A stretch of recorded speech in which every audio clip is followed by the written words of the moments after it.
ठीक है, तो स्टार्ट करते हैं नया टॉपिक, क्वाड्रेटिक इक्वेशन।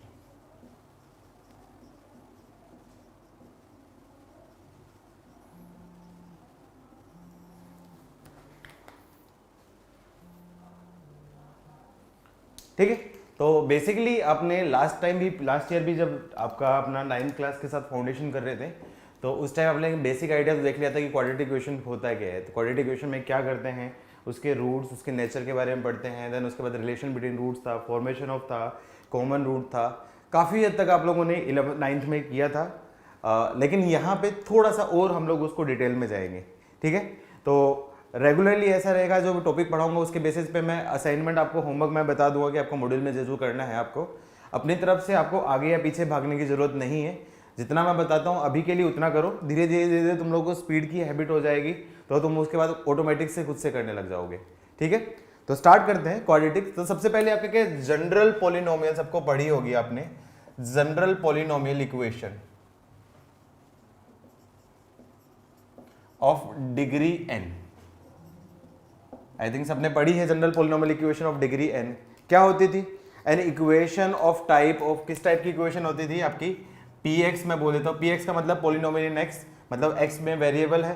तो an equation of type of a naught x की power n plus a1 x की power n minus 1 plus a2 x की power n minus 2 and so on a n minus 1 इंटू x plus a n is equal to 0। ये क्या होती थी, a polynomial equation in degree n। Degree सब लोगों को पता ही है, डिग्री क्या होती है आपकी, वेरिएबल कौन सा है यहाँ पे x, क्योंकि देखा पोलिनोमियल इन x मतलब वेरिएबल आपका क्या x है। तो डिग्री आई थिंक सबको पता ही है, डिग्री क्या होती है आपकी, highest power of variable.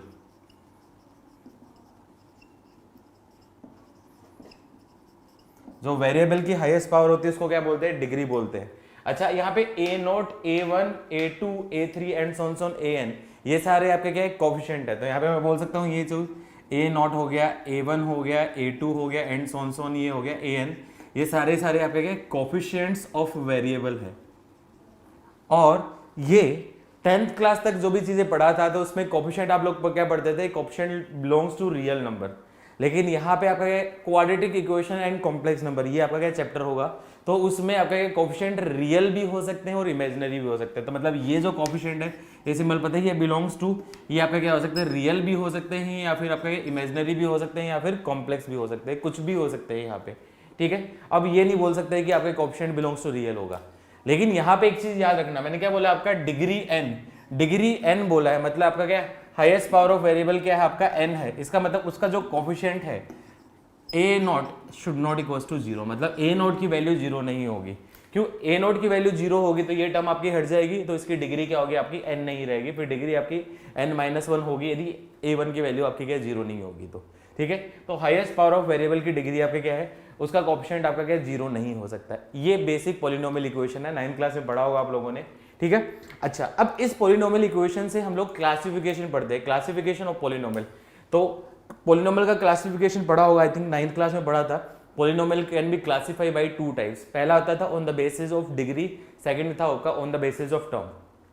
On the basis of terms में क्या पढ़ा था आप लोगों ने, 1 टर्म है तो उसको बोलते हैं मोनोमियल, 2 टर्म्स है तो आपका क्या, बाइनोमियल, 3 टर्म्स है तो आपका क्या, ट्राइनोमियल, 4 टर्म्स है तो टेट्रानोमियल। इस टाइप की चीजें पढ़ी थी, आई थिंक 9th में पढ़ी हुई है सारी चीज में।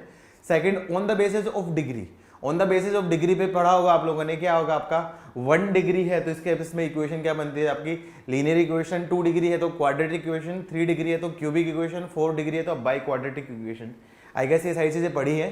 ठीक है, तो वही सारी चीजें यहाँ पे पढ़ते हैं। अब उससे मैं क्या चीज बताने वाला हूँ, आपका क्या, पहली चीज तो आपका क्या, पॉलिनोमियल क्या क्या होगी, कौन कौन सी पॉलिनोमियल होगी, फिर उसके रूट्स होंगे, फिर उसके क्या कोफिशिएंट्स होंगे, जीरोज होंगे, क्या रिलेशन होता है, ये सारी चीज हम लोग को भी पढ़ने वाले हैं। ठीक है, तो यहाँ पे मैं बोल सकता हूँ ये पॉलिनोमियल डिग्री n है।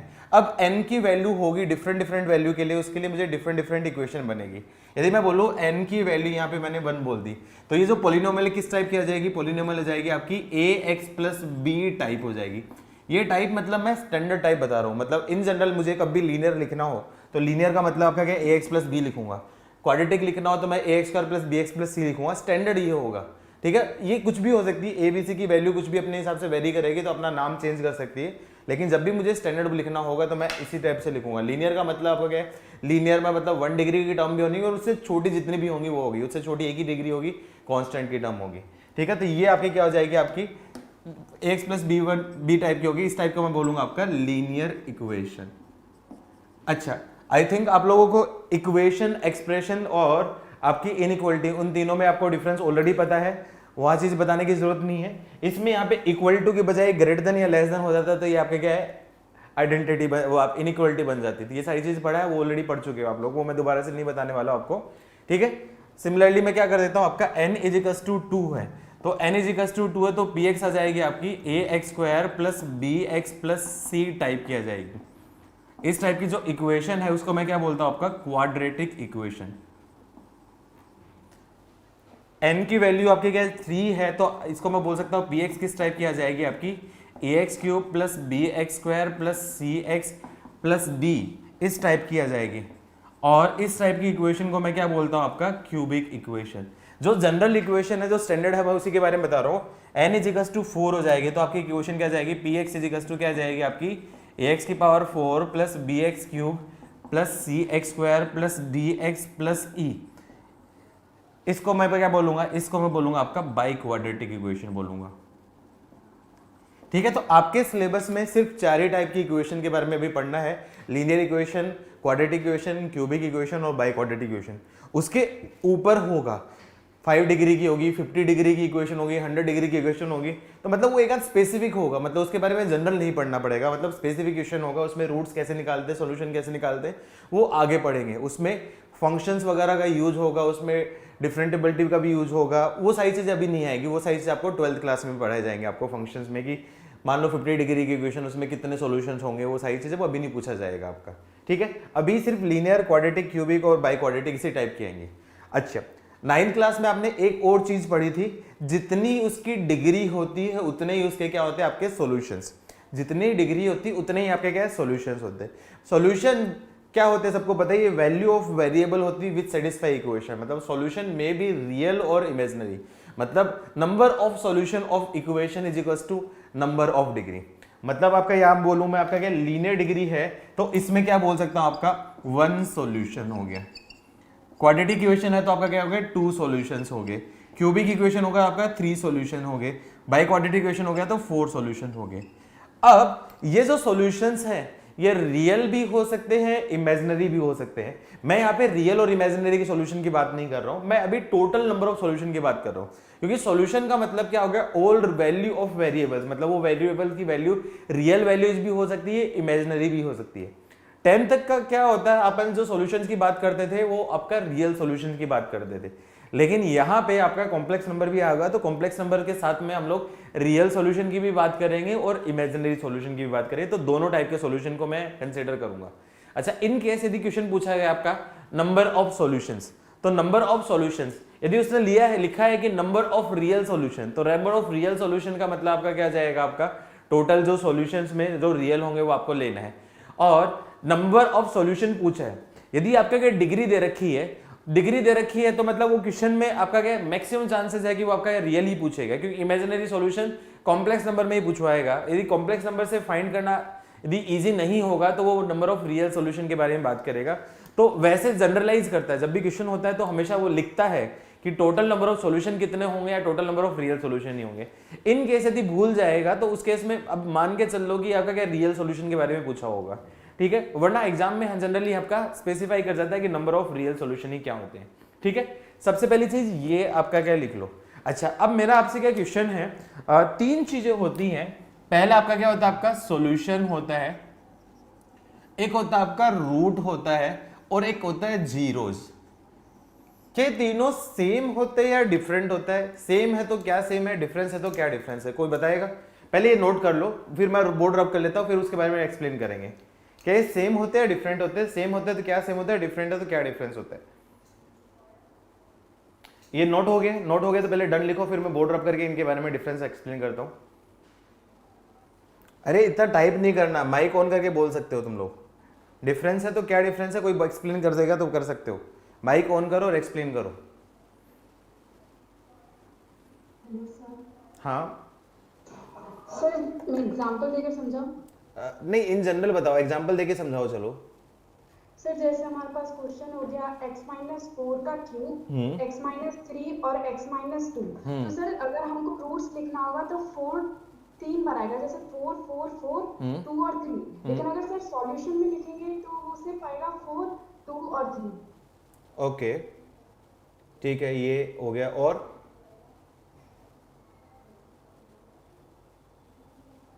ठीक है, 10th क्लास आई थिंक पढ़ी है आप लोगों ने सबने। 10th क्लास में पॉलिनोमियल पढ़ा होगा आप लोगों ने। चलो बोर्ड रब कर देता हूं मैं।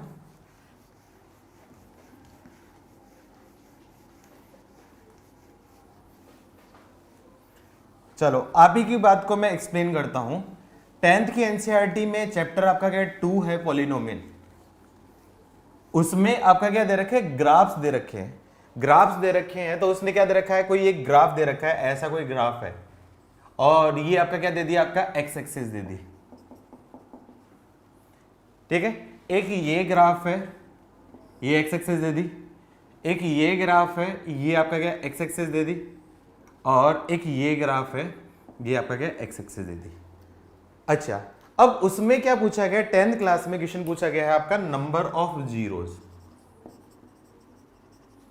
ये 10th क्लास में पढ़ा होगा आप लोगों ने, पॉलिनोमियल में पढ़ा है या नहीं पढ़ा आप लोगों ने।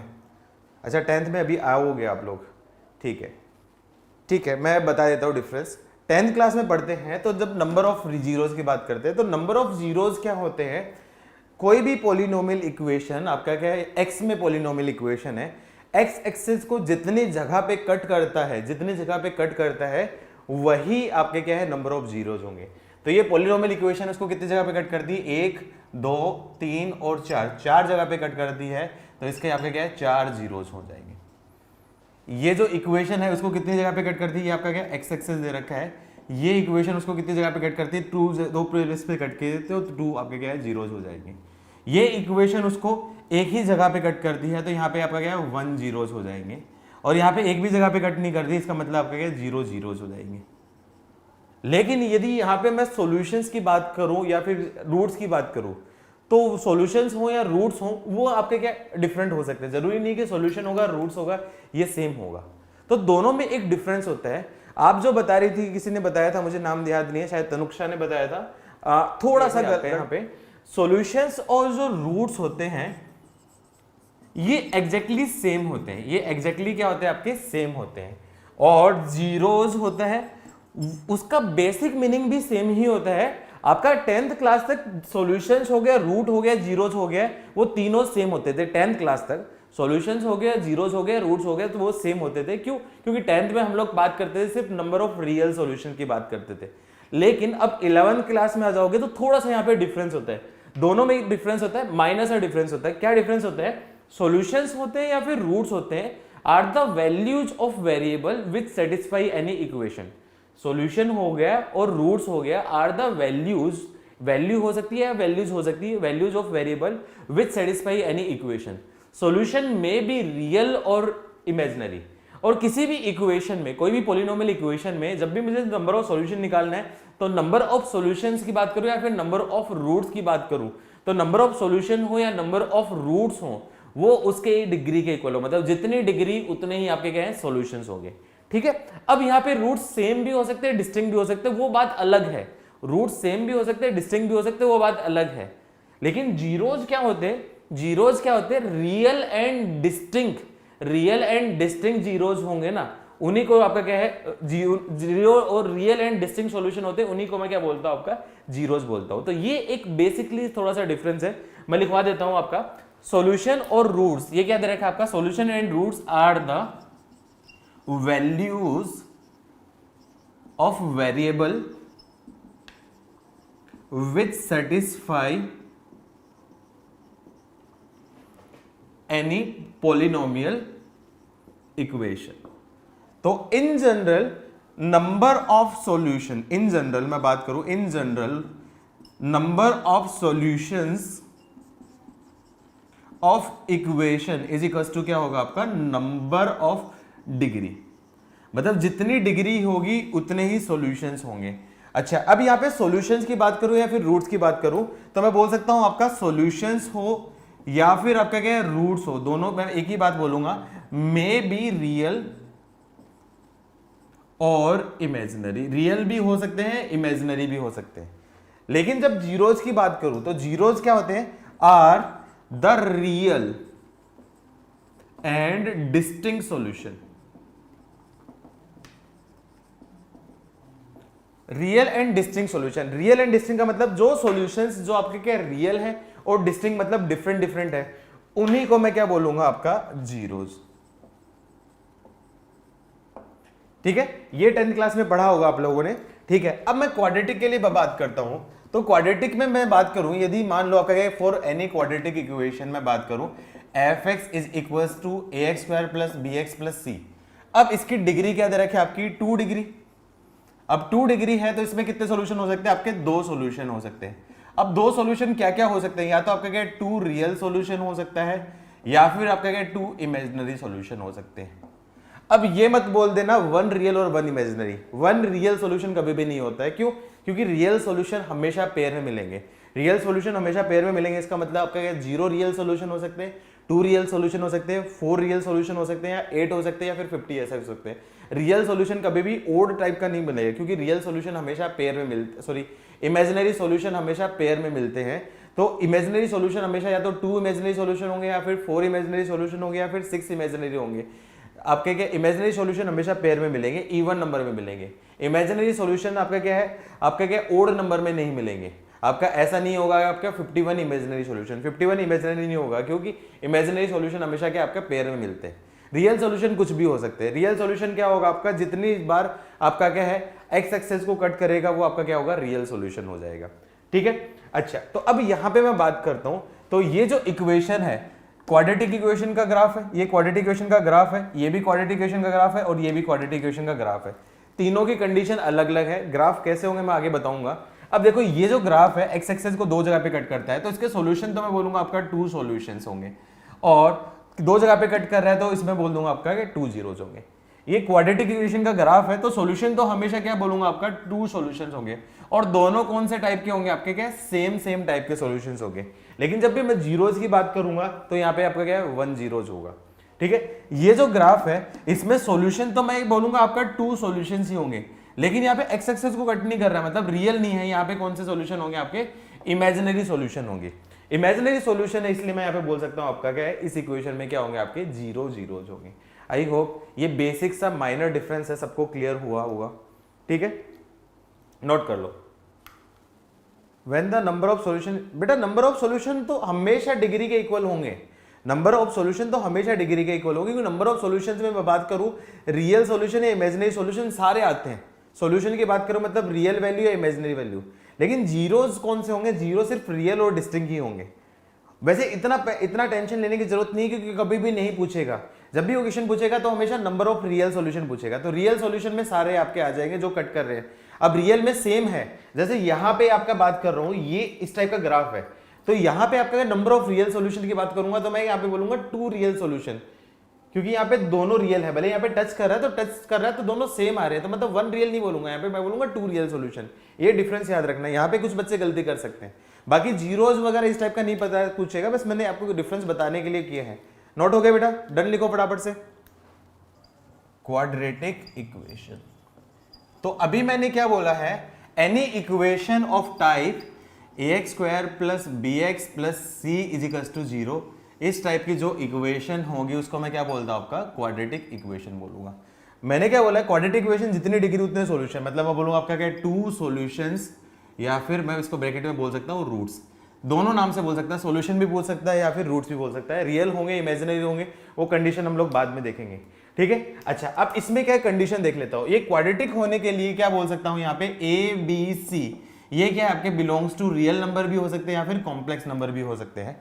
एंड यहाँ पे एक कंडीशन होगी a should not equals to 0। क्यों, क्योंकि a इज इक्वल्स टू 0 हो जाएगी तो ये हाईएस्ट पावर ऑफ वेरिएबल आपका क्या है कैंसिल हो जाएगा, एक हट जाएगा, तो मतलब ये आपके क्या क्वाड्रेटिक नहीं होगी। मतलब क्वाड्रेटिक इक्वेशन होने के लिए a शुड बी आपका क्या है नॉट इक्वल्स टू 0। ठीक है, अब इसमें वेरियस केसेस देखते हैं कि केसेस में आपका क्या क्वाड्रेटिक को कैसे क्लासिफाई कर देता हूं। तो इसमें क्या आपका वेरियस केसेस देखते हैं। तो केसेस में case 1, if a is equals to 0, if a is equals to 0, यदि a की वैल्यू 0 होगी तो ये इक्वेशन किस टाइप से कन्वर्ट हो जाएगी आपकी, b x plus c is equals to zero type की आ जाएगी। B x plus c is equals to zero type की आएगी, मतलब ये तो आपका क्या है, लीनियर में कन्वर्ट हो जाएगी। लीनियर में कन्वर्ट हो जाएगी, इसका मतलब आपका क्या है, यहाँ पे मैं क्या बोल सकता हूँ, आपका वन सॉल्यूशंस रहेगा उस केस में। क्वाड्रेटिक लीनियर में कन्वर्ट हो जाएगी और उसका वन सॉल्यूशन हो गया। Case 2, if b is equal to zero, तो ये इक्वेशन किस टाइप की आ जाएगी आपकी, a x square plus c is equal to zero type की। अब बता सकते हो इसमें कितने रियल सॉल्यूशन होंगे, कितने रियल सॉल्यूशन होंगे इसमें, बता सकते हो, फटाफट से लिखो कितने रियल सॉल्यूशन होंगे आपके इस इक्वेशन में, कितने रियल सॉल्यूशन होंगे, क्या बता सकते हो? नहीं, अभी आप यहाँ पे नहीं बता सकते हो कितने रियल सॉल्यूशन है, वो डिपेंड करेगा ए और सी के साइन के ऊपर। तो ये इस टाइप की इक्वेशन बनेगी। तो इसमें भी अगेन मैं बोलूं, if a and c have same sign, same sign हो गया, मतलब दोनों आपके क्या है, पॉजिटिव है, दोनों नेगेटिव है। जैसे मैंने आपकी कोई इक्वेशन होगी 2x² + 5 = 0, मान लो इस टाइप की इक्वेशन हो जाएगी, तो सेम साइन है, तो ऐसे केस में जो इक्वेशन में मैं बोलूंगा आपका नो रियल सॉल्यूशन, ऐसे केस में उस इक्वेशन का कोई भी रियल सॉल्यूशन नहीं होगा। लेकिन मैं क्या बोलूंगा, if a and c have different sign, different sign का मतलब क्या होगा, एक पॉजिटिव एक नेगेटिव है, बोल दिया जैसे मैंने आपका x² - 9 = 0, ए और सी के दोनों के डिफरेंट साइन है, तो उस केस में आपके क्या होंगे, टू रियल सॉल्यूशन होंगे, और जो दोनों सॉल्यूशन होंगे वो हमेशा क्या होंगे, आपके प्लस माइनस अल्फा टाइप के होंगे, दोनों आपके क्या प्लस माइनस अल्फा टाइप के। देखो यहाँ पे देखो, x² - 9 है तो प्लस माइनस 3, x² - 5 होता तो प्लस माइनस √5, दोनों इक्वेशन हमेशा इसी टाइप से होंगे। ठीक है, सिमिलरली फटाफट लिखते रहो, इसमें कुछ सीखने वाला कुछ है नहीं। केस 3 ये लिखते रहो फटाफट से। आप बहुत टाइप कर रहे हो बेटा, संजय, सिद्ध आप काफी देर से टाइप कर रहे हो, कुछ बोल रहे हो आप, काफी देर से आप टाइप कर रहे हो, कुछ बोलना चाह रहे हो तो बताओ। ठीक है, फटाफट लिखते रहो, इसमें कुछ सिखाने वाला कुछ है नहीं, बस ये केसेस आपको पता होना चाहिए। If c is equal to zero, if c is equal to zero होगा तो इक्वेशन किस टाइप से कन्वर्ट हो जाएगी आपकी, ax² + bx is equal to zero type की इक्वेशन हो जाएगी। तो ऐसे केस में मैं क्या बोल सकता हूं, जनरली ये बच्चे मिस कर जाते हैं, तो x is equal to zero is a solution of equation. और जो दूसरा सॉल्यूशन हो तो आप निकाल सकते हो, x कॉमन ले लिया तो क्या जाएगा, x is equal to -b/a हो गया। वो मुझे बताने की इंटरेस्ट नहीं है, मेरा एक चीज बताना है कि ऐसे केस में यदि c कांस्टेंट आपका क्या जीरो, किसी भी क्वाड्रेटिक इक्वेशन हो, क्यूबिक इक्वेशन हो या पॉलिनोमियल इक्वेशन हो जिसमें कांस्टेंट टर्म जीरो हो जाएगी, तो उस केस में मैं बोल सकता हूं x is equal to zero हमेशा उस पॉलिनोमियल इक्वेशन का एक सॉल्यूशन होगा।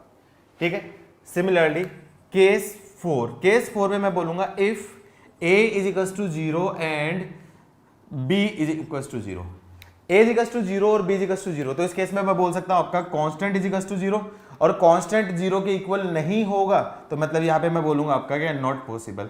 और कांस्टेंट इक्वल्स टू जीरो हुआ तो उस केस में वो अलग चीज हो जाएगी, वो केस मैं अलग से लूंगा। ठीक है, फिफ्थ केस यहां पे मैं बात करूं, case 5, if a is equal to zero and c is equal to zero, तो उस केस में इक्वेशन क्या जाएगी आपकी, bx is equal to zero type से आ जाएगी। तो उस केस में मैं क्या बोल सकता हूं, x is equal to zero is only solution. Similarly case आपका क्या होगा, 6 क्या जाएगा, if a is equal to, if b is equal to zero and c is equal to zero, तो उस केस में इक्वेशन क्या जाएगी आपकी, ax² is equal to zero type से आ जाएगी। तो इस केस में मैं बोल सकता हूं x is equal to zero and zero are roots of equation, और उस केस में इक्वेशन के दो रूट होंगे, जीरो और जीरो, ये रिपीटेड रूट्स होंगे। रिपीटेड रूट्स का कंसेप्ट मैं इस चैप्टर के लास्ट में बताऊंगा, रिपीटेड रूट्स कब होते हैं। ठीक है, लेकिन अभी के लिए यहाँ पे मैं बोल सकता हूँ x equal to zero zero आपके क्या दो रियल रूट्स होंगे। ये बेसिक चीज समझ में। इसमें 7वां केस इंपॉर्टेंट होता है, पहले ये लिख लो, वो उसके बेसिस पे मेरे को एक दो एग्जाम्पल भी करवाने हैं और वो केस बताना भी है। ये लिख लो तो फटाफट डन लिखो। केस 6 इनकी बहुत ज्यादा जरूरत नहीं पड़ती है, जरूरत कहाँ पे पड़ सकती है, केस 2 की थोड़ी बहुत जरूरत पड़ सकती है या फिर केस 7 की जरूरत पड़ेगी। केस 7 मैं भी लिखवा दूंगा, फटाफट लिखो, नोट हो जाए तो डन लिखो फटाफट से। यहाँ पे केस 7 आपका ये इंपॉर्टेंट है, if a is equal to zero, b is equal to zero और c is equal to zero. कोई बता सकता है इस केस में क्या होगा, a is equal to zero, b is equal to zero और c is equal to zero, तो उस केस में कोई क्या होगा, कुछ स्पेसिफिक चीज होगा। Very good. तो उस केस में मैं क्या बोल सकता हूं, in this case equation become identity. Identity का मतलब क्या हो गया, देखो 0 into x square plus 0 into x plus 0 is equal to 0। मतलब यहां पे मैं क्या बोल सकता हूं, इस केस में x की हर वैल्यू, x की कोई भी वैल्यू हो, ये उस इक्वेशन को मैं सेटिस्फाई करेगी। तो मैं बोल सकता हूं मैं आपके here every value of x satisfying equation, x की हर वैल्यू यहां पे सेटिस्फाई करेगी। तो उस केस में क्या बोल सकता हूं, here quadratic equation have infinite solution. उस केस में मैं बोल सकता हूं क्वाड्रेटिक इक्वेशन के क्या होंगे, आपके इनफाइनाइट सॉल्यूशन होंगे। ठीक है, यहां पे मेरे को एक नई चीज समझ में आई, आइडेंटिटी। आइडेंटिटी क्या होती है, तो मैं क्या बोलूंगा, identity is an equation which is valid for every value of variable. मतलब एक ऐसी इक्वेशन जो वेरिएबल की हर वैल्यू को सेटिस्फाई करते या वेरिएबल की हर वैल्यू के लिए वो ट्रू हो, तो ऐसे इक्वेशन या एक्सप्रेशन को मैं क्या बोलता हूं, आपका आइडेंटिटी। जैसे ट्रिग्नोमेट्री की आइडेंटिटी पढ़ते हैं तो वहां पे ट्रिग्नोमेट्री में ऐसी बनेगी, sine square theta plus cos square theta is equal to 1, sec square theta minus tan square theta is equal to 1, cosec square theta minus cot square theta is equal to 1।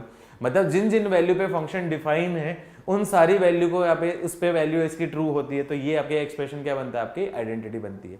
तो ऐसे case में मैं यहाँ पे बोल देता हूं। अब क्वेश्चन कैसे पूछा जाएगा, क्वेश्चन ऐसे पूछा जा सकता है कि कोई भी आपका क्या है, मान लो एक इक्वेशन दे देगी, बड़ी सारी इक्वेशन दे दी, जिसमें एक्स स्क्वायर के साथ में कोई मान लो आपका क्या है, कोफिशिएंट मल्टीप्लाई है, मान लो अल्फा की टर्म्स में या फिर पी की टर्म्स में या क्यू की टर्म्स में एक्स के साथ में भी कोई मल्टीप्लाई है और कांस्टेंट के साथ में भी मल्टीप्लाई है, और वो पूछ लेगा कि वैल्यू ऑफ वेरिएबल, मतलब वो कोई वेरिएबल दे देगा, मान लो अल्फा दे देगा, पी दे देगा, for which this equation is an identity. या तो आइडेंटिटी बोल सकता है, या फिर क्या बोल सकता है, value of variable for which this quadratic equation have more than 2 roots.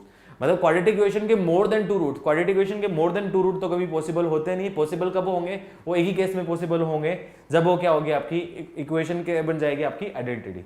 या फिर ऐसा बोल देगा, find the value of m for which the equation have 4 roots. 4 roots, अब क्वाड्रेटिक इक्वेशन के 4 रूट तो हो नहीं सकते, क्वाड्रेटिक इक्वेशन के तो मैक्सिमम आपके क्या 2 रूट्स हो सकते हैं। तो उस केस में 4 रूट बोला है, इसका मतलब आपका क्या है, वो इक्वेशन आपकी क्या है, आइडेंटिटी होगी। मतलब आइडेंटिटी कब होगी, जब कोफिशिएंट ऑफ एक्स स्क्वायर क्या होगा आपका 0, कोफिशिएंट ऑफ एक्स भी क्या होगा आपका 0, और कोफिशिएंट ऑफ कांस्टेंट भी क्या होगा आपका 0 होगा। ठीक है, एक एग्जांपल देता हूं, तुम लोग साथ साथ में एग्जांपल करना। और आई थिंक ये सब आपने पढ़ा हुआ भी है, लास्ट 9th क्लास में पढ़ा है, तो एक तरीके से रिवीजन भी हो रहा है आपका, ऐसा आप कुछ पढ़ा है। जैसे क्वेश्चन ऐसा दे देगा आपका एग्जाम्पल में, find the value of P for which equation, equation आपको क्या दे देगी, कुछ भी ऐसी इक्वेशन दे दी आपको कि p square minus 4 into x square plus p square minus 5p plus 6 into x plus p square minus 3p plus 2 is equal to 0 is. अब क्वेश्चन कैसे पूछ सकता है, या तो ऐसे पूछ सकता है, पहला इज एन आइडेंटिटी, या तो ऐसे पूछ सकता है, या फिर दूसरे तरीके से पूछ सकता है हैव इनफाइनाइट सॉल्यूशंस,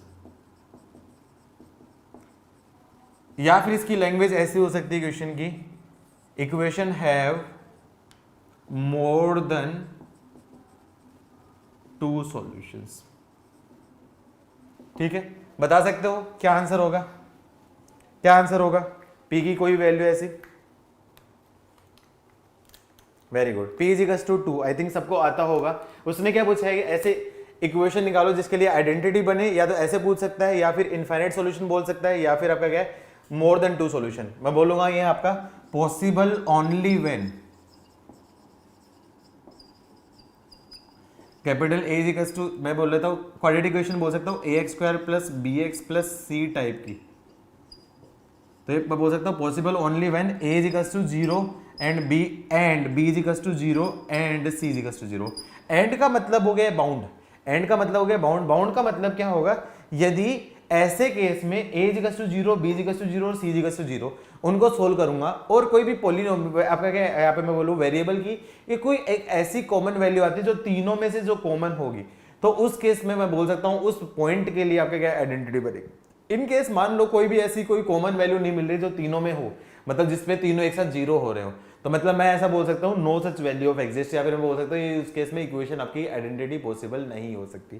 ठीक है, तो यहाँ पे उसको मैं सिंप्लीफाई करता हूँ, तो सिंप्लीफाई करता हूँ तो सबसे पहले a इक्वल टू 0, इसका मतलब आपका क्या है p square minus 4 equal to 0, तो मतलब p की वैल्यू क्या जाएगी आपकी +2 और -2। सेकंड b इक्वल टू 0, इसको मतलब सोल्व करूंगा तो p square minus 5p + 6 equal to 0, इसका मतलब p इक्वल टू 3 और p इक्वल टू 2।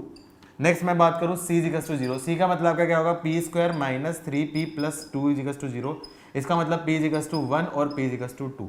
तो क्लियरली दिख रही है कि p equal to 2, p equal to 2 और p इक्वल टू 2, तीनों में से क्या आपका p इक्वल टू 2 कॉमन है, जिसपे a की वैल्यू भी 0 हो रही है, b की वैल्यू भी 0 हो रही है, c की वैल्यू भी 0 हो रही है। तो मैं बोल सकता हूं आपका यहाँ पे for p equal to 2 this equation is an identity, या फिर this equation have infinite solution, या this equation have more than 2 solution. I hope basic example समझ में आया। आए बात समझ में? यस नो लिखो फटाफट से। ठीक है, नोट करो फटाफट, नोट हो जाए तो डन लिखो फटाफट से। एक क्वेश्चन दे देता हूं फिर इसका। आज का जो लेक्चर होगा अपना बेसिक लेक्चर होगा, मतलब मैं आज क्वाड्रेटिक इक्वेशन स्टार्ट करने से पहले जो जो चीजें पढ़ाई जाती हैं, जो जो चीजें जरूरी होती हैं, मैं उनके बारे में डिस्कस करूंगा। एक्चुअल क्वाड्रेटिक हम स्टार्ट करेंगे नेक्स्ट लेक्चर, मेरा कल का लेक्चर होगा, उसमें आज मैं सिर्फ बेसिक चीजों के बारे में पढ़ेंगे। लिख लिया? नोट हो गया तो डन लिखो फटाफट से।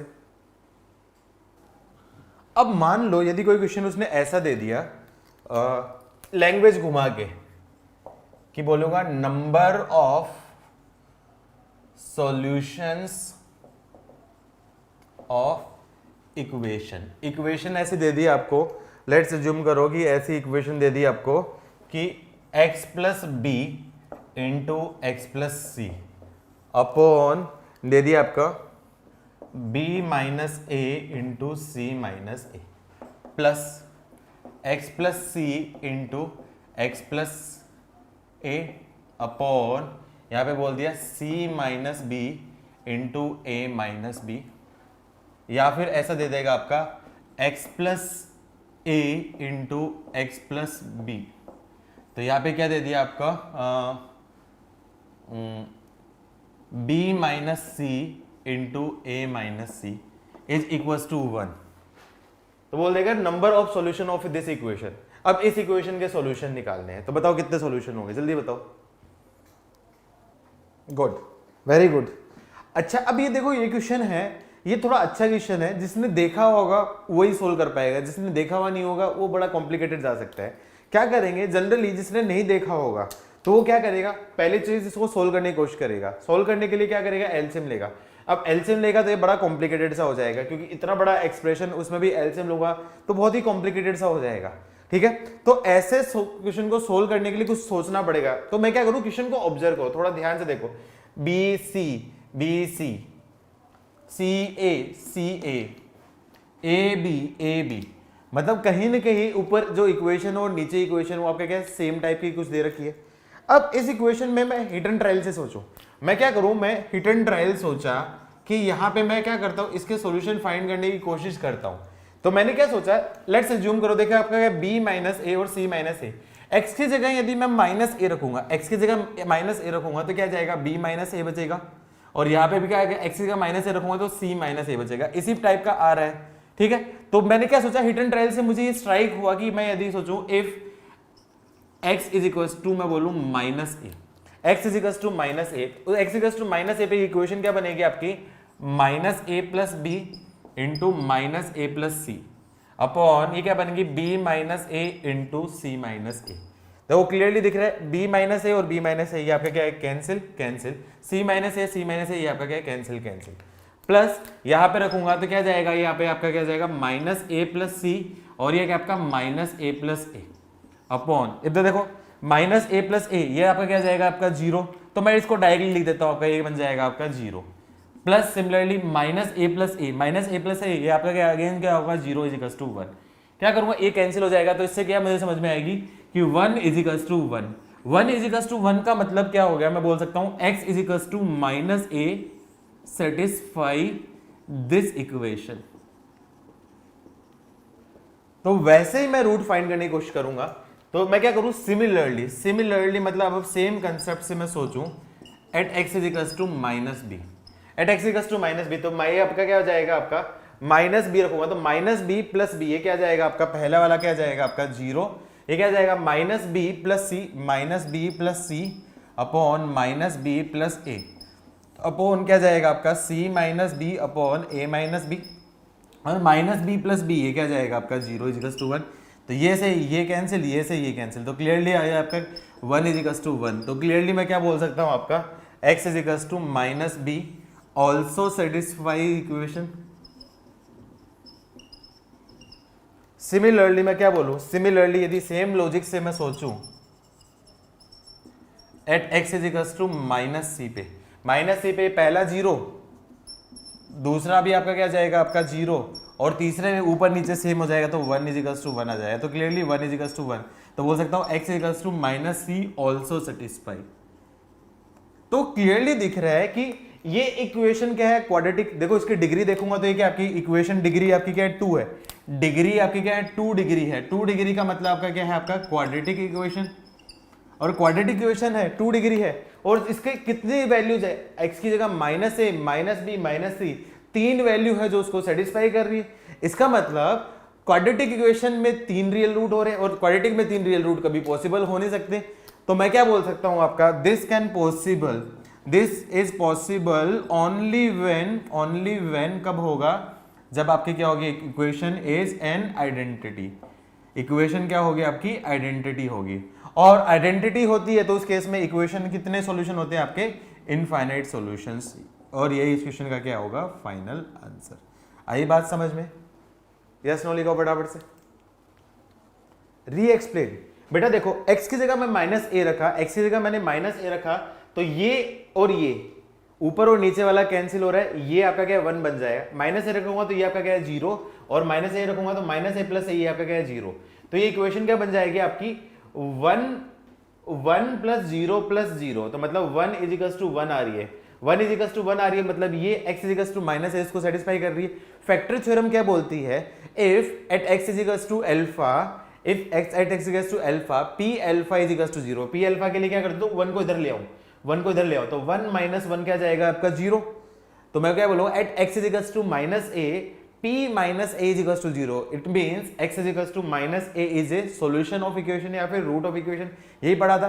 तो उसी हिसाब से मैं बोल सकता हूं x is equals to minus a is a root of equation, similarly x is equals to minus b is also root of equation, similarly x is equals to minus c also root of equation। अब quadratic equation है, इसमें मैं maximum कितने roots बोल सकता हूं, आपके 2 roots हो गए, जबकि क्लियरली यहाँ पे 1 2 और 3 वैल्यूज ऐसी हैं जो उसको सेटिस्फाई कर रही है। तो ये पॉसिबल कब होगा, ये पॉसिबल ओनली उसी केस में होगा जब ये आपकी क्या इक्वेशन क्या होगी आइडेंटिटी, और आइडेंटिटी है मतलब इनफाइनाइट वैल्यूज के लिए सेटिस्फाई करेगा, मतलब इसके सॉल्यूशन क्या होंगे इनफाइनाइट सॉल्यूशन। इनफाइनाइट वैल्यू कुछ भी रख सकते हो, एक ही वैल्यू रख दो आपने -1 -5 -10, एक ही वैल्यू 50 रख दो, कुछ भी रख दो, उसमें आपका क्या है वो उसका सॉल्यूशन हो जाएगा। ऐसे बहुत सारे सॉल्यूशन आ सकते हैं। आया समझ में बेटा वैदिक। नेक्स्ट जो हमारा कंसेप्ट है remainder theorem and factor theorem, I know आप लोगों ने पढ़ा है, इसलिए मैं उसके ऊपर कुछ बेसिक क्वेश्चंस करवाऊंगा, बेसिक वाले, फिर उसके ऊपर कई बार बहुत अच्छे क्वेश्चन भी बनते हैं, जेईई में भी पूछे गए हैं, तो वो देख लेते हैं। तो मैं कुछ इजी क्वेश्चन पर आपको होमवर्क दे रहा हूं, मैं एक्सपेक्ट करता हूं कि आप लोग कर सकते हो। अरे नेरुति पहले लिखना चाहिए था आपको, मैंने पूछा था आपको, ये कितना स्लो काम करती है। आगे से बता देना आपको, यदि ऐसा कुछ हो तो वेट करने के लिए पहले बोल देना, मैंने बोला था आपको वेट करना, ठीक है। Okay okay okay okay, sorry, मैं ध्यान रखूंगा अगली बार, ठीक है। तो नेक्स्ट टॉपिक आपका क्या है, रिमाइंडर थ्योरम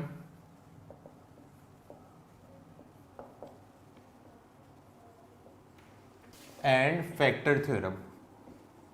आई थिंक सबको आता है, सब लोगों ने लास्ट ईयर भी पढ़ा था, इस साल बेसिक मैथमेटिक्स में पढ़ा है। क्या मुझे इसकी डेफिनेशन एक्सप्लेन करने की जरूरत है दोबारा से, क्या डेफिनेशन एक्सप्लेन करने की जरूरत है? ठीक है, सबको आता है क्योंकि अभी सब लोगों ने बेसिक मैथमेटिक्स में अभी जस्ट पढ़ा था। फिर भी आपका क्या रिमाइंडर थ्योरम किस लिए होता है, आपका क्या रिमाइंडर फाइंड करने के लिए, फैक्टर थ्योरम फैक्टर फाइंड करने के लिए, ठीक है। तो उसके कुछ बेसिक जो क्वेश्चन है मैं चाह रहा हूं कि तुम लोग सोल्व करो, ठीक है। तो बेसिक क्वेश्चन मैं होमवर्क में दे रहा हूं तुम लोगों को, ये ट्राई करना, बहुत अच्छे क्वेश्चंस, मतलब बिल्कुल बेसिक वाले नहीं कि रिमाइंडर फाइंड करो, वो वाले क्वेश्चन नहीं कर रहा ना, क्वाड्रेटिक में जिस टाइप क्वेश्चन आते हैं वो करो। क्वेश्चन क्या दे रखा है, if x is equals to 1 and x is equals to -2 are roots of equation x cube plus ax square plus bx plus c is equals to 0 and given that given है a plus b is equals to 1, then find values of a and b. I hope बन जाएगा सबसे, yes no लिखो फटाफट से। Hint चाहिए तो मैं बता दूंगा, हिंट चाहिए तो बता दूंगा।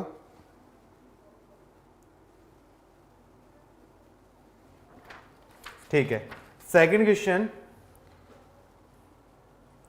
Late f x is equal to a x cube plus b x square ax cube plus 5x square minus bx plus 1 if fx is divided by 2x plus 1 then it leaves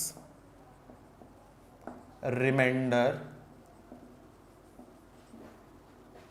5 and f dash x is equals if f dash ये पता है ना, f dash क्या होता है, first order derivative. f dash का मतलब first order derivative, first order derivative का मतलब differentiate with respect to x करते हैं, फिजिक्स में पढ़ा होगा तुम लोगों ने। And f dash x is divisible by 3x minus 1 then value of a and B.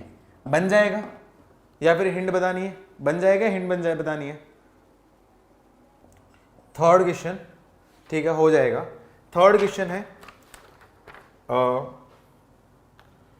A polynomial of degree 3, a polynomial of degree 3 vanishes when x is equals to 1 and x is equals to -2। Vanish का मतलब क्या होता है बेटा, vanish का मतलब क्या होता है, उसकी वैल्यू क्या आ जाती है आपकी, 0 आ जाती है। वैनिश का मतलब क्या होता है, x की वैल्यू 0 आ जाती है, मतलब px की वैल्यू 0। इसका मतलब indirectly x is equals to 1 and x is equals to -2 are the roots of polynomial. इसका इनडायरेक्टली मतलब क्या होता है, x is equals to 1 and x is equals to -2 are the root of equation. Vanish का मतलब p x की value 0, मतलब p1 is equals to 0 और p -2 is equals to 0 and has the value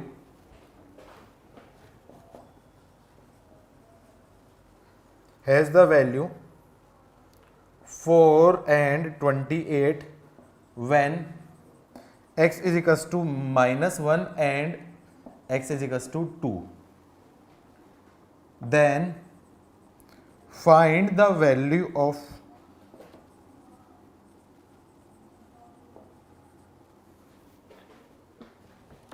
px polynomial when x is equals to 3। अच्छा, क्या बन जाएगा ये क्वेश्चन, क्वेश्चन 3 हो जाएगा सबसे, ठीक है। मैं कल क्वेश्चन नंबर 3 डिस्कस करूंगा, क्योंकि मुझे पता है जिस तरीके से तुम लोग करोगे वो काफी ज्यादा लेंदी होगा, काफी ज्यादा लेंदी होगा। तो यहां पे मुझे एक इसका शॉर्ट मेथड डिस्कस करना है। मैं चाहता हूं कि तुम थोड़ी सी बुद्धि लगाना और बुद्धि लगा के इसका शॉर्ट मेथड सोचना। जो तुम लोग करने वाले हो मुझे पता है बहुत लेंदी होने वाला है, लेकिन इसमें एक शॉर्ट मेथड भी हो सकता है। तो कल हम सबसे पहले आते ही क्वेश्चन नंबर 3 डिस्कस करेंगे, ठीक है। तो question number 1, question number 2, question number 3 I think तीनों आपसे बन जाएंगे। आप ट्राई करना, कल इसके आंसर हम लोग देख लेंगे।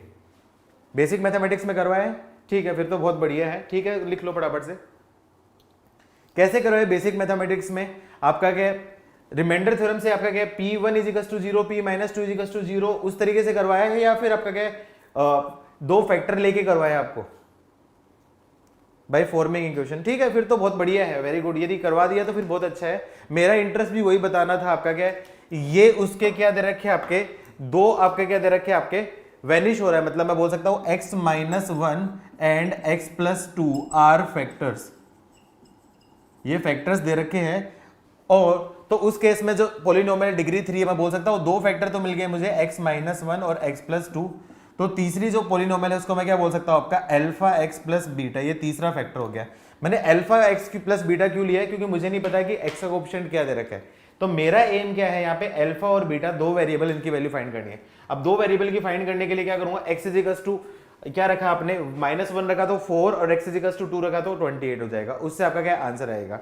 यदि प्रॉपर तरीके से आप करते, सबसे पहले आपका क्या करते, p1 इज इक्वल टू 0, उससे आपका क्या 4 वेरिएबल ax की power 4 plus bx cube plus cx square plus dx plus e, 4-5 variable, उसको 4 वेरिएबल की वैल्यू फाइंड करना वो काफी लेंथी कैलकुलेटिव होता है। तो ये कंपैरेटिवली काफी इजी हो जाएगा। आई होप कर लोगे इससे। अब तो बन जाएगा सबसे, ठीक है, बन जाएगा।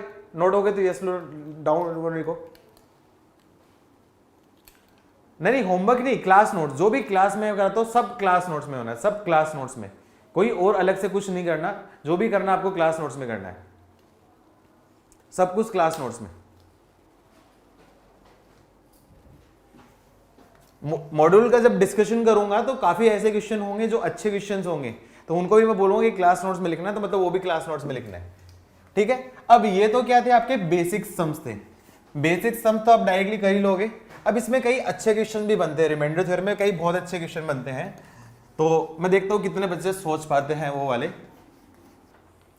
ये क्वेश्चन आपका क्या जेई मेंस में आया हुआ है, AIEEE जिसको बोलते थे पहले, AIEEE का क्वेश्चन है। बहुत आसान क्वेश्चन था, देखता हूं कितने लोग कर पाते। बहुत इजी है, सबसे बन जाना चाहिए।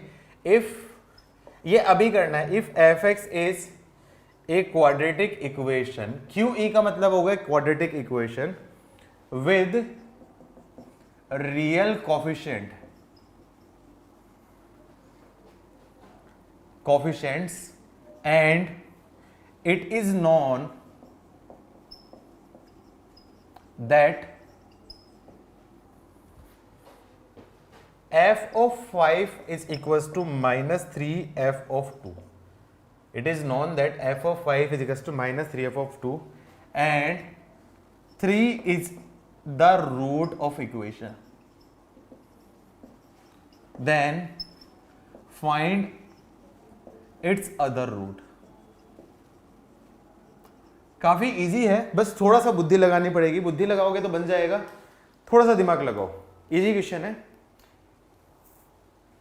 चलो 30 सेकंड का टाइम देता हूं, तुम लोग ट्राई करो इसको।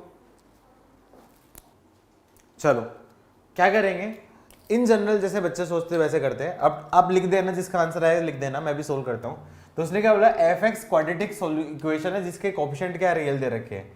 तो f(x) क्या मैं मान लेता हूं आपका ax square plus bx plus c, ये मैंने कोई जनरल क्वाड्रेटिक बोला।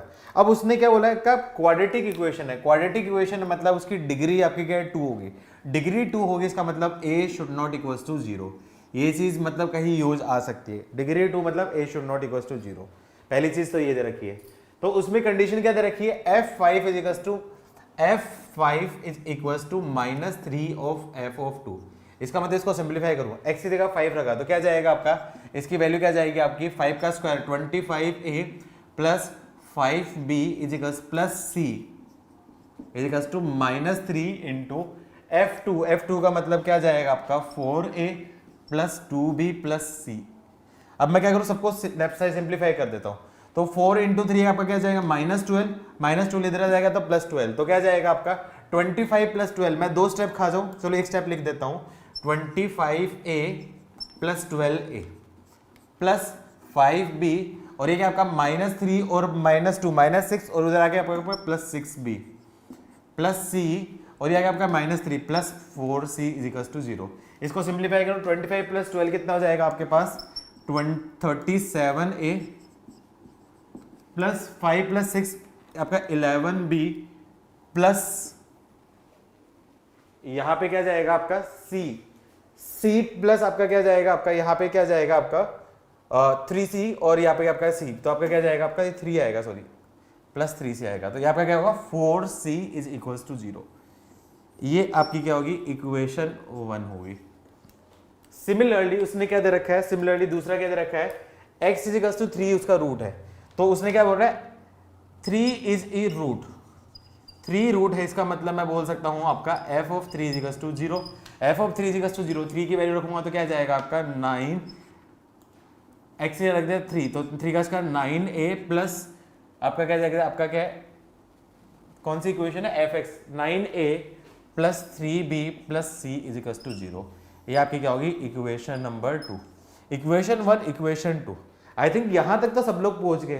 किसी का फाइनल आंसर है, टाइम हो गया, आई थिंक 2.5 मिनट्स दे दी, अब तो किसी का आंसर है, फाइनल आंसर है तो फटाफट लिखो। ठीक है, गुड।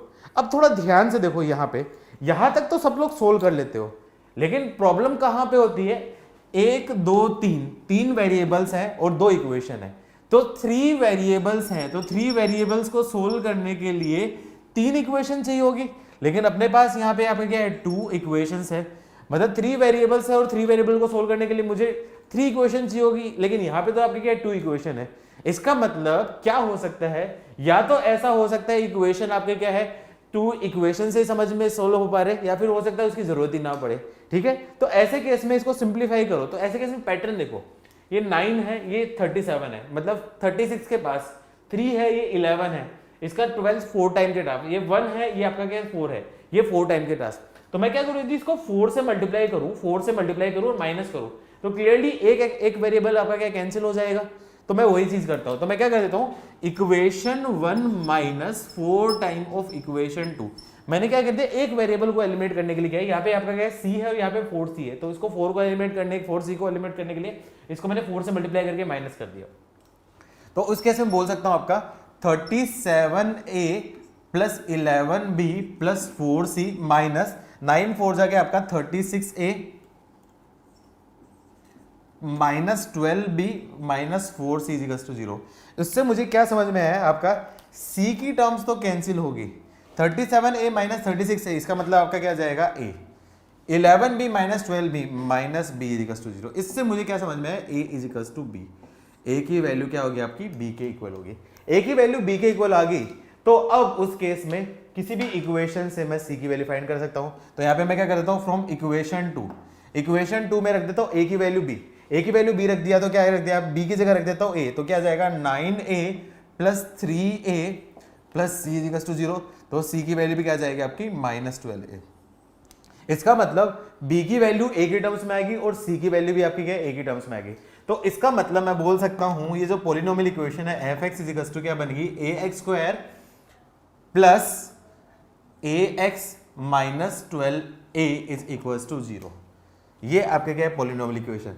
लेकिन मुझे तो यहाँ पे क्या इसके रूट्स फाइंड करने हैं, तो रूट्स फाइंड करने के लिए मैं क्या कर देता हूँ, यहाँ से क्लियरली दिख रहा है a कॉमन ले लिया, तो a into x square plus x minus 12 is equals to 0, ये एक्सप्रेशन आ गया। अब देखो यहाँ पे क्या दे रखा है, a should not equals to 0, मतलब a की वैल्यू 0 नहीं हो सकती, a की वैल्यू 0 नहीं हो सकती, ये तो 0 हो नहीं सकता, मतलब इसकी वैल्यू क्या जाएगी 0।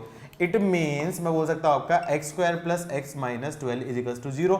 ये क्या करूँ, फॉर रूट्स किया मैंने, फॉर रूट्स के लिए क्या करते हैं, ये इसकी वैल्यू 0, तो इसका मतलब ये 0, इसके फैक्टराइज देखो तो क्या जाएगा आपका x square plus 4x minus 3x minus 12 is equals to 0, तो इसके फैक्टर्स क्या आ जाएंगे, x plus 4 into x minus 3, तो इससे मैं क्या बोल सकता हूँ, x is equals to minus 4 और x इज इक्वल्स टू 3, ये क्या होंगे उसके रूट्स। अब उसने क्या बोला, 3 एक रूट है, तो दूसरा अदर रूट क्या जाएगा आपका -4, ये इस क्वेश्चन का क्या होगा फाइनल आंसर। किसी का आंसर आया था, फटाफट से लिखो, किसी का आंसर आया था, वेरी गुड, 1 2 3, अरे वाह शाबाश, बहुत बढ़िया बच्चों, नोट कर लो, जिसका आंसर नहीं आया नोट करो फटाफट से।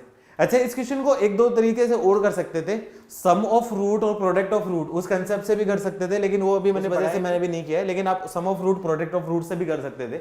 आप घर पे ट्राई करना कि सम ऑफ रूट और प्रोडक्ट ऑफ रूट से कैसे करो, क्योंकि आपने तो ऑलरेडी पढ़ा हुआ है सारी चीजें। ठीक है, नोट हो जाए तो डन लिखो, मैं आगे देता हूँ क्वेश्चन। ठीक है, एक बढ़िया क्वेश्चन है, ये भी अच्छा क्वेश्चन है, देखता हूँ कितने बच्चे सोच कर पाते हैं इसको। Important, find reminder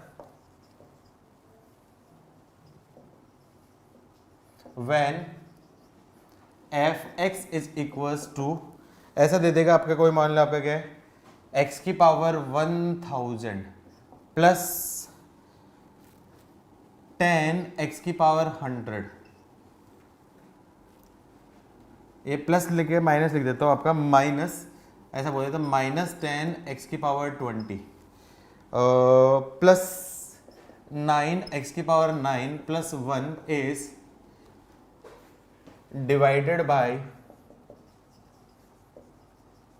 x square minus 1। चलो मैं देखता हूं कितने लोग सोच पाते हैं। Find the remainder when x की पावर 1000 माइनस 10 इंटू एक्स की पावर 20 प्लस 9 एक्स की power 9 plus 1 is divided by x square minus 1। चलो फटाफट से करो। अब देखो यहाँ पे ये काफी इंपॉर्टेंट क्वेश्चन है जिसमें जनरली बच्चे गलत करते हैं।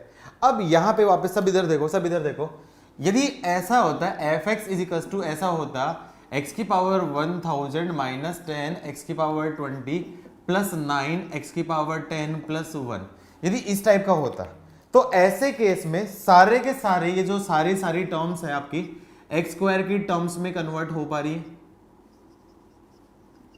तो ऐसे केस में मैं रिमाइंडर फाइंड करता तो डिवाइजर इज इक्वल टू 0, तो मतलब बोल सकता हूं x square minus 1 is equal to 0, मतलब आपका क्या है एक्स स्क्वायर की जगह क्या रख देता हूं आपका 1, और ऐसे केस में रिमाइंडर डायरेक्टली निकाल देता आपका p x square is equal to 1, x square की जगह रख दिया 1, तो उस केस में क्या जाएगा, ये इक्वेशन क्या जाएगी आपकी एक्स स्क्वायर की power 500 minus 10 into x square की power 10 plus 9 into x square की पावर 5 प्लस 1 आ जाता।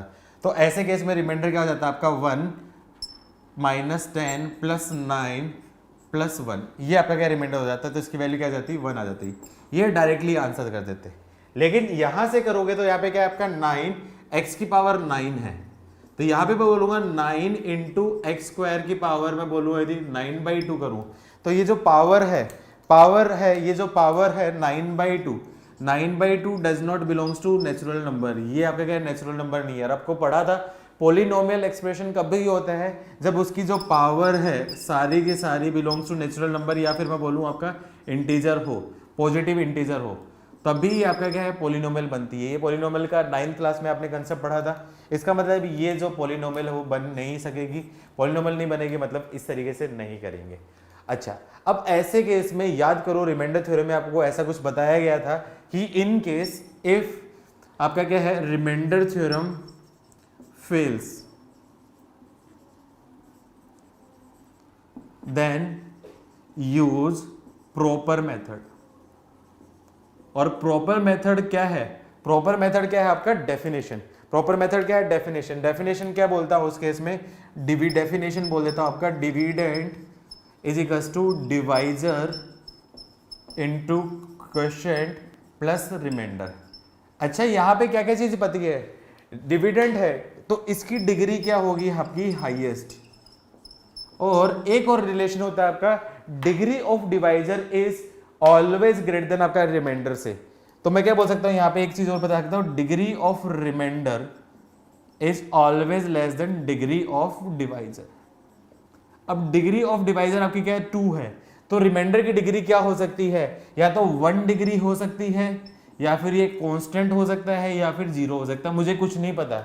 इसका मतलब मैं कोई भी जनरल मान लूंगा, तो ऐसे केस में मैं मान लूंगा जनरल मतलब 2 डिग्री से छोटा, तो मैं ऐसे केस में बोलूंगा let remainder is equals to, मैंने कोई भी जनरल मान लिया अल्फा एक्स प्लस बीटा, ये मैंने माना है, और इससे अल्फा और बीटा की वैल्यू मुझे फाइंड करनी है। अल्फा बीटा की वैल्यू फाइंड हो जाएगी तो आपका क्या डायरेक्टली रिमाइंडर आ जाएगा। आई होप सबको समझ में है मेथड, यस नो लिखो फटाफट से, मेथड समझ में है सबको। ये सारी चीजें लिखो, ये साथ में एग्जाम्पल भी लिखो, इसके साथ में ये पहले एग्जाम्पल लिखो, फिर उसके बाद ये लिखो कि यहाँ पे आपका क्या फेल हो रहा है, तो उससे फिर प्रॉपर तरीका होगा, प्रॉपर तरीका है तो फिर ऐसे होगा। पहले समझ में आया सबको, और ये नोट हुआ तो डन लिखो फटाफट। सुमित वेरी गुड, सही आंसर है, डन लिखो फटाफट से जिसने किया है ये। चलो जल्दी लिखो बेटा, पुष्टि, अरे नेहरूति जल्दी लिखो, सर री एक्सप्लेन, अरे विहान क्या करते हो। देखो यहां पे क्या था, ये जैसे ये एग्जांपल लिखा था मैंने, ये 9 एक्स की पावर 10। अब देखो यहां पे x की सारी इवन पावर आ रही है, इवन इवन पावर आ रही है, मतलब सारी की जो टर्म्स हैं उसको मैं एक्स स्क्वायर की टर्म्स में कन्वर्ट कर सकता हूं। एक्स स्क्वायर की टर्म्स में कन्वर्ट कर दिया तो डायरेक्टली यहाँ पे रिमाइंडर थ्योरम लगा दूंगा। रिमाइंडर थ्योरम लगा दूंगा मतलब आपका क्या, एक्स स्क्वायर की जगह 1 रख दूंगा और उससे रिमाइंडर आ जाएगा। लेकिन यदि इस क्वेश्चन में करने लगूंगा तो ये x की पावर इवन है, ये x की पावर इवन है, लेकिन ये x की पावर इवन नहीं है, तो x की पावर 9 है। ये जो आपका क्या है 9x की पावर 9 थी, जो 9x की पावर 9 है, इसको मैं सिंप्लीफाई करूंगा तो 9 ऑफ x स्क्वायर की टर्म्स में कन्वर्ट करूंगा तो 9/2 आएगी। और ये जो पावर है, मैंने क्या बोला, कोई भी पोलिनोमियल आपने 9 में पढ़ा होता है, पोलिनोमियल होता है कोई भी एक्सप्रेशन, पोलिनोमियल एक्सप्रेशन कब होता है, जब उसकी सारी टर्म्स की पावर क्या होगी, आपकी नेचुरल नंबर या फिर वोल नंबर टाइप की होगी। ठीक है, तो ये 9/2 जो पावर है ये नेचुरल नंबर टाइप की या फिर वोल नंबर टाइप की नहीं है, वोल नंबर टाइप की नहीं है। इसका मतलब ये है जो पावर ये है एक्सप्रेशन पोलिनोमियल नहीं बनेगा, ये पोलिनोमियल नहीं बनेगा, इसका मतलब रिमाइंडर थ्योरम क्या हो जाएगी, फेल। रिमाइंडर थ्योरम फेल होगी तो फिर उस केस में क्या करना, प्रॉपर मेथड होगा। प्रॉपर मेथड क्या होगा, डेफिनेशंस। प्रॉपर मेथड डेफिनेशन मतलब डेफिनेशन देखूंगा तो dividend is equals to divisor into quotient plus remainder, लेकिन मुझे पता है कि डिग्री ऑफ रिमाइंडर हमेशा डिग्री ऑफ डिवाइजर से छोटी होती है। डिग्री ऑफ डिवाइजर अपने पास 2 है तो डिग्री ऑफ रिमाइंडर क्या हो सकती है आपकी, 1 डिग्री हो सकती है, कांस्टेंट हो सकती है या फिर 0 हो सकता है, रिमाइंडर कुछ भी हो सकता है। आया समझ में बेटा विहान? बाकी लोग नोट हो गया, डन लिखो।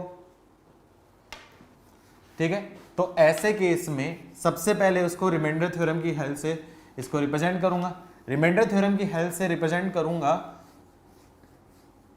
मतलब प्रॉपर तरीके से करूंगा तो क्या बोल सकता हूं, ये जो पोलिनोमियल है, पोलिनोमियल मतलब x की पावर 1000 माइनस 10 इंटू एक्स की पावर 20 प्लस 9 एक्स की power 9 plus 1 is equals to, मैं बोल सकता हूं डिवाइजर के आपका x square minus 1 into quotient, quotient q x है, क्वोशिएंट से कभी कोई फर्क नहीं पड़ता, प्लस रिमाइंडर मैंने बोल दिया अल्फा एक्स प्लस बीटा। ये इक्वेशन 1। मेरा एम क्या है यहाँ पे, अल्फा और बीटा की वैल्यू फाइंड करनी। अल्फा और बीटा दो वेरिएबल है, दो वेरिएबल की वैल्यू फाइंड करने के लिए दो इक्वेशन की जरूरत पड़ेगी। अब थोड़ा ध्यान से देखो, वो वैल्यू क्या रखूंगा, ये एक्स स्क्वायर माइनस 1, इसको क्या बोल सकता हूँ आपका x plus 1 into x minus 1 बन देता हूँ। मेरे को कौन सा एक्सप्रेशन नहीं चाहिए, मुझे कभी भी क्यू एक्स नहीं चाहिए होता है, क्यू एक्स की मेरे पास कभी भी जरूरत नहीं पड़ती, तो मेरे को ऐसी वैल्यू रखनी जिससे क्यू एक्स नहीं आए। तो क्यू एक्स कब नहीं आएगा, जब एक्स की वैल्यू 1 हो या फिर माइनस 1 हो। तो क्या कर देता हूँ, इक्वेशन 1 में एक्स की जगह क्या कर दो, 1 पुट कर दो। एक्स की जगह 1 पुट करोगे तो क्या जाएगा आपका, ये बन जाएगा आपका 1 minus 10 plus 9 plus 1 is equals to, ये क्या जाएगा 1 माइनस 1 आपका क्या 0 प्लस यहाँ पे एक्स की जगह रख दिया 1 तो अल्फा प्लस बीटा। तो इससे मुझे क्या समझ में आया कि 10 10 ही कैंसिल, तो यहाँ से मैं बोल सकता हूँ एक इक्वेशन अल्फा प्लस बीटा की वैल्यू क्या जाएगी आपकी 1। ठीक है, सिमिलरली कब नहीं आएगा, एक्स की जगह माइनस 1 रखा, तो इक्वेशन 1 में मैंने क्या रख दिया, एक्स की जगह माइनस 1। तो आपको पता है कि माइनस 1 की पावर E1 वो होती है हमेशा प्लस 1 और माइनस 1 की पावर ओड ये होती है आपकी माइनस 1 हमेशा। तो रख दिया माइनस 1 की पावर E1, तो इसकी वैल्यू क्या जाएगी 1, माइनस 1 की पावर E1 माइनस 10 इंटू 1 मतलब माइनस 10, माइनस 1 की पावर ओड तो ये वैल्यू क्या आपकी माइनस 1 इंटू प्लस 9 तो क्या जाएगी माइनस 9 और ये आपका क्या प्लस 1, ये क्या जाएगा आपका 0 प्लस अल्फा की जगह एक्स या माइनस 1 रख दिया तो माइनस अल्फा प्लस बीटा। तो इसको सिंप्लीफाई करूंगा तो क्या जाएगा माइनस 19 प्लस 2। तो इससे मुझे क्या समझ में आया कि माइनस अल्फा प्लस बीटा की वैल्यू क्या जाएगी आपकी माइनस 17। तो अल्फा माइनस बीटा की वैल्यू क्या जाएगी 17। इसको बोल सकता हूँ इक्वेशन नंबर 3, इसको इक्वेशन नंबर 4। दोनों इक्वेशन को सोल्व करो, उससे आपका क्या आंसर आ जाएगा। तो मैं क्या कर देता हूँ 3 प्लस 4 दोनों को ऐड कर दिया तो बीटा से बीटा कैंसिल हो गया तो 2 अल्फा इज इक्वल्स टू 18। तो अल्फा की वैल्यू क्या जाएगी 9। अब अल्फा की वैल्यू 9 है तो रख दो इक्वेशन 3 से। इक्वेशन 3 से मैं बोल सकता हूँ बीटा की वैल्यू क्या जाएगी आपकी 1 माइनस 9 मतलब माइनस 8। तो अल्फा की वैल्यू आ गई, बीटा की वैल्यू आ गई, तो ऐसे केस में बोल सकता हूँ रिमाइंडर की जो वैल्यू होगी वो आपकी क्या अल्फा की जगह रख दिया 9 तो 9x माइनस 8 ये इस क्वेश्चन का फाइनल आंसर है। किस किस का सही था बेटा, फटाफट से लिखो यस नो। अच्छा, कई बार रिमाइंडर थ्योरम पे बहुत बढ़िया क्वेश्चन आ जाते हैं। रिमाइंडर थ्योरम के मैक्सिमम जो क्वेश्चन होते हैं आपके क्या केवीपीआई या फिर ओलंपियाड्स में ही पूछे जाते हैं। तो एक दो ऐसे क्वेश्चन भी करवा देता हूँ जो आपके ओलंपियाड में आए हुए हैं, वो थोड़े से अलग टाइप के क्वेश्चन होते हैं, अच्छे क्वेश्चन बनते हैं। एक दो क्वेश्चन आप 12th के एक मॉड्यूल में भी करोगे, फंक्शन में भी होंगे, वो मैं अभी नहीं करवाऊंगा क्योंकि वो थोड़े से लेंदी हो जाएंगे। लेकिन एक दो टाइप के क्वेश्चन जो तुम अभी समझ सकते हो वो मैं अभी आपको करवा देता हूँ। ठीक है, बाकी क्वेश्चन एक दो टाइप के क्वेश्चन आपके 12th में भी करोगे। ठीक है, तो ये एक इंपॉर्टेंट क्वेश्चन है आपका ओलंपियाड में आया हुआ है, काफी इंपॉर्टेंट क्वेश्चन है और थोड़ा सा टफ क्वेश्चन है, थोड़ा सा टफ क्वेश्चन है, जनरली ये स्ट्राइक नहीं होगा बच्चों को। जिसको स्ट्राइक हो जाए बहुत बढ़िया है। मैं चलो जिसको स्ट्राइक होगा मैं देखता हूँ कितने बच्चों को स्ट्राइक हो सकता है। यहाँ पे काफी अच्छा क्वेश्चन है, तो क्वेश्चन लिखते हैं। इसमें क्या दे रखा है आपका, late px is a polynomial of type x की पावर 6 प्लस a x की पावर 5 प्लस b x की power 4 plus c x cube plus d x square plus e x plus f।